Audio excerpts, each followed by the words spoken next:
जो काल के खाजा में डिस्टर्ब करे। काल का खाजा क्या है? ये जगत चबैना काल का, कुछ मुख में कुछ गोद। ये काल जब खाने पे आता है तो कोई नहीं बचा सकता। केदारनाथ में जब ये अपने विराट रूप में आया तो सारे भक्तों का सफाया कर दिया इसने। लेकिन निरंजन की लीला देखो, मंदिर वैसे का वैसा, भगत सारे मारे गए, मंदिर वैसे का वैसा। अब महिमा गवानी है तो मंदिर से ही गवा दी, देखो मंदिर बच गया। अब मंदिर क्यों बचा है? क्योंकि मंदिर के बिल्कुल जस्ट पीछे एक बहुत बड़ा पत्थर है। जो पानी आया, फ्लड आया, उस पत्थर पे टकरा के दो हिस्सों में बट गया। यानी जितना वेग था वो उस बड़े पत्थर ने अपने ऊपर झेल लिया। मंदिर तक पानी पहुंचा नहीं वेग के द्वारा, वरना मंदिर भी नहीं रह पाता। बनाया ही इस तरीके से गया था वो, क्योंकि उनको पता था कि पीछे से पानी आता ही आता है, कभी ना कभी आएगा। जैसे धराली में देख लो, पूरा फ्लड आया एक साथ, और आधे गांव को शमशान घाट बना दिया उसने, कब्रिस्तान बना दिया, मिट्टी में दफन हो गए सारे। अब खोद खोद के निकाले जा रहे हैं। एक भी देवी देवता ना बचा पाया, एक भी भोले शंकर या विष्णु जी या ब्रह्मा जी कोई नहीं बचा पाए। कोई माता दुर्गा जी या कोई किसी का अल्लाह या कोई किसी का वाहिगुरु या कोई किसी का गॉड ईसा मसीह, किसी के महात्मा बुद्ध या किसी के जैन प्रभु, कोई नहीं बचा पाया। क्योंकि काल का जब खेल चलता है तो कोई बचा नहीं सकता है।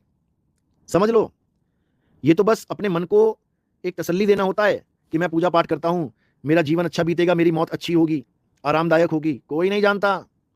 सारी उम्र पूजा पाठ करते रहो, उसके बाद अहमदाबाद वाला प्लेन मिल जाए पता लगा और उसके बाद पकोड़े की तरह तल दिए जाओगे। कोई बचने वाला नहीं है, समझो बात को। लेकिन सवाल है कि तो कबीरपंथी क्यों हो, आत्मज्ञान को क्यों जाने जब बच ही नहीं सकते तो? अरे आत्मज्ञान को जानकर तुम्हें यह फायदा होगा कि तुम दोबारा पैदा नहीं होगे। आत्मज्ञान का फायदा यह है कि तुम दोबारा पैदा नहीं होगे, और देवी देवताओं की या अन्य की पूजा करके तुम दोबारा पैदा हो जाओगे। अब दोबारा पैदा होगे तो दोबारा मरने के लिए तैयार रहना, दोबारा मरने के लिए तैयार रहना। फिर कबीर पंथ में आने का एक ही मकसद होता है, 13वें पंथ में आने का एक ही मकसद होता है जीव का, कि दोबारा पैदा नहीं होना है। बस यही मकसद है। क्योंकि जब पैदा नहीं हुए तो मृत्यु नहीं आएगी, सिंपल। लेकिन इसी को नहीं समझ पाते लोग, उनकी पूजा में लगे रहते हैं जो खुद मां के गर्भ से आए हैं, जो खुद जन्म मरण के चक्कर में पड़े हैं। अरे बंधे को बंधा मिला, छूटे कौन उपाय, और कर सेवा निर्बंध की, जो पल में लेत छुड़ाए। उस निर्बंध को जानो, उस निर्बंध को पूजो, जो सबका मालिक है, सबका दाता है। गॉड लवर अजय दास, आत्मज्ञान क्या है जी? बहुत अच्छा सवाल है। इसके नाम में ही अर्थ छुपा हुआ है। आत्मज्ञान का मतलब कोई राधे राधे जपना नहीं, कोई राम राम जपना नहीं, कोई अल्लाह अल्लाह जपना नहीं, कोई वाहिगुरु वाहिगुरु जपना नहीं, कोई गॉड गॉड जपना नहीं, कुछ नहीं जपना। समझो। अमित कुमार, पैदा नहीं होंगे तो कहां जाएंगे और वहां क्या करेंगे? अभी 2 मिनट में इसका जवाब मिलेगा आपको। पहले आत्मज्ञान क्या है वो समझ लेते हैं, जो सवाल चला है पहले उस पर बात कर लेते हैं। तो आत्मज्ञान का मतलब क्या है? 2 शब्दों से ये बना है, आत्म और ज्ञान। आत्म और ज्ञान, इसमें किसी देवी देवता का नाम नहीं है, इसमें किसी भगवान का नाम नहीं है। इसमें जो नाम है वो क्या है? वो है ज्ञान। किसका? आत्म का। बस। अब आत्म क्या होता है पहले ये विचार कर लेना है। जहां भी आत्म नाम लग जाए तो समझ लो कि वो बात तुम्हारे लिए की जा रही है, यानी तुम्हारा अपना पर्सनल। जैसे आत्म हत्या, तो ये पर्सनल हत्या है, किसी और की नहीं करनी है। तुम्हें अपनी खुद की हत्या करनी पड़ेगी आत्महत्या करने के लिए। आत्मनिर्भर, यानी तुम्हें खुद अपने ऊपर निर्भर रहना पड़ेगा, किसी और पे नहीं। आत्म कथा, तुम्हें अपनी कथा लिखनी पड़ेगी, किसी और की नहीं। आत्म रक्षा, तुम्हें अपनी रक्षा करनी पड़ेगी, किसी और की नहीं। तो जहां आत्म शब्द आ जाए वहां सारा मैटर तुम्हारे लिए हो जाता है, कोई भी लगा लो। आत्म कथा, आत्म रक्षा, आत्मनिर्भर, आत्म हत्या, कुछ भी जहां आत्म लग गया वहां कनेक्शन दूसरों से टूट जाता है और कनेक्शन खुद से जुड़ जाता है। अब आत्म ज्ञान, बिल्कुल सिंपल। आत्म ज्ञान यानी किसी और का ज्ञान नहीं, मुझे मेरा ज्ञान चाहिए। मेरा ज्ञान मतलब मुझे अपने स्वरूप का ज्ञान चाहिए कि मैं क्या हूं, हु एम आई। जब मुझे यह ज्ञान हो जाएगा कि मैं क्या हूं, तब समझ जाना कि तुम्हें आत्मज्ञान हो गया है। आत्मज्ञान, किसी भगवान का, किसी अल्लाह वाहिगुरु का, गॉड का नाम नहीं जपना है, बिल्कुल छोड़ दो। क्या करना है? केवल आत्मा को जानना है। और आत्मा कहां है? आत्मा तुम्हारे पास है। वो किसी तीर्थों में या मंदिरों में, मस्जिदों में, गुरुद्वारों में नहीं है, वो तुम्हारे पास है। तुम्हें हिला रही है, डुला रही है, चला रही है, बुलवा रही है, नचा रही है, सब कुछ करवा रही है, लेकिन तुम उस आत्मा को ही नहीं जान पा रहे हो। दिक्कत ये है। तो अब ऐसा गुरु चाहिए जो तुम्हें आत्मा का ज्ञान दे, आत्म ज्ञान बिना नर भटके, कभी काबा कभी काशी। तो काबा और काशी में कौन भटक रहे हैं? जिनको आत्मज्ञान नहीं है। समझ लो। तो गुरु का क्या काम होता है? गुरु का काम होता है आत्मज्ञान देना, आत्मज्ञान समझाना, यानी तुम्हारे सिवा, तुम्हारे लिए और कोई नहीं है, तुम्हारे सिवा तुम्हारे लिए और कोई नहीं है। और तुम्हारा क्या स्वरूप है? तुम्हारा स्वरूप है शब्द स्वरूप। हम हैं शब्द, शब्द हम माही, शब्द से भिन्न और कछु नाही। यानी मेरे स्वरूप के अलावा और कुछ नहीं है मेरे लिए, बाकी सब माया है। अपने स्वरूप को छोड़ के बाकी सब माया है, और इसी माया ने जग भरमाया है। तो मूल स्वरूप, हमारा स्वरूप तब प्राप्त होगा जब हमारे जीवन में कोई आत्मज्ञानी गुरु आएगा। इसके अलावा और कोई हल नहीं है। जन्म मरण से मुक्ति का कोई हल नहीं है। अच्छे से समझ लो। तो यही गीता कह रही है, यही वेद पुराण कह रहे हैं, सब यही समझा रहे हैं कि आत्मा को जानो, आत्म तत्व को जानो। तत्वदर्शी संत वो होता है जो आत्म तत्व का लखाव कर देता है और असत्य को छुड़वा देता है। एक छुड़ाए एक लखाए, तब प्राणी निज घर को जाए।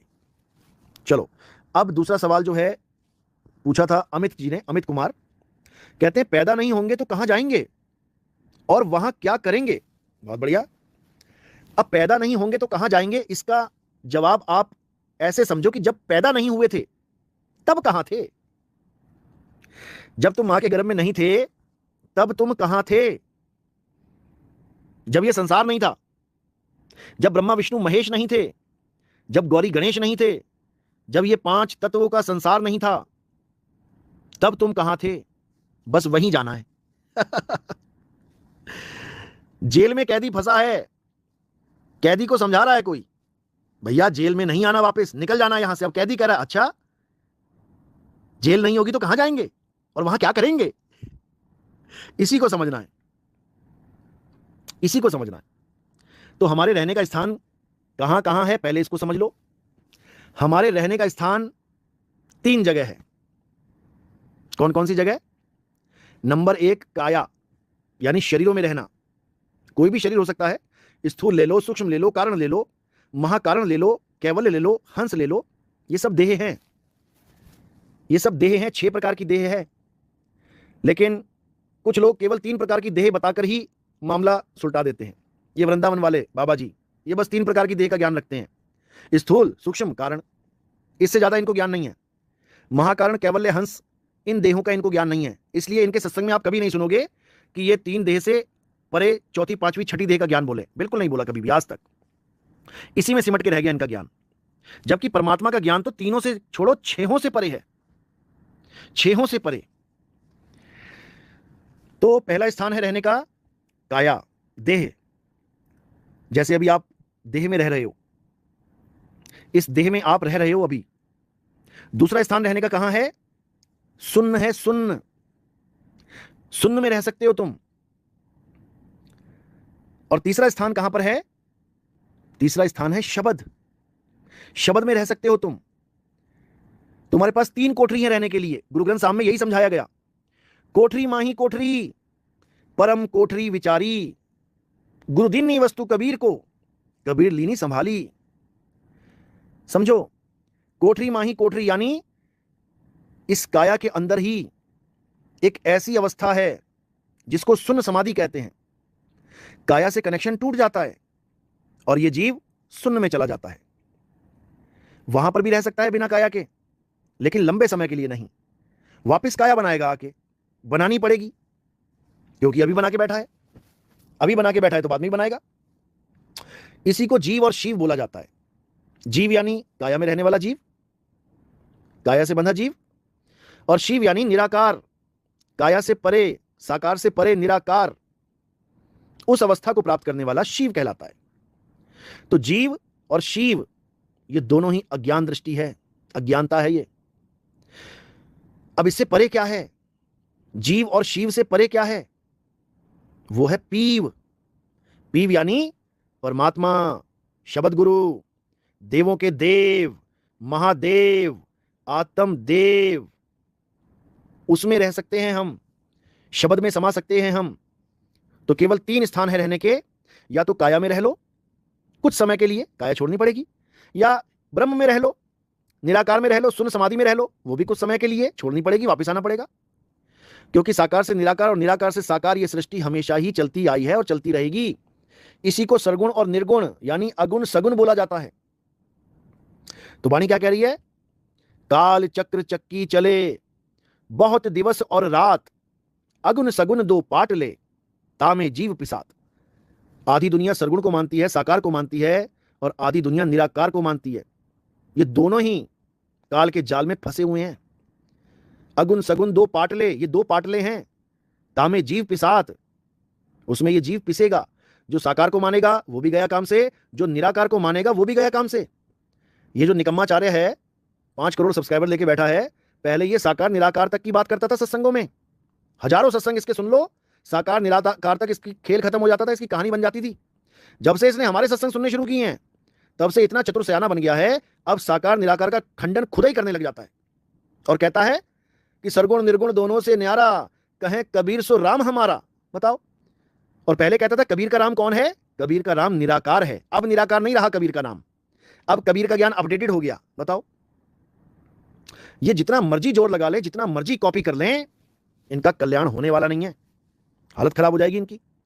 अभी सोच रहे हैं कौन कौन देख रहा है, किसने देखा है। लग जाएगा पता बेटा, लग जाएगा थोड़े दिनों में पता कि ज्ञान चोरी करके बताना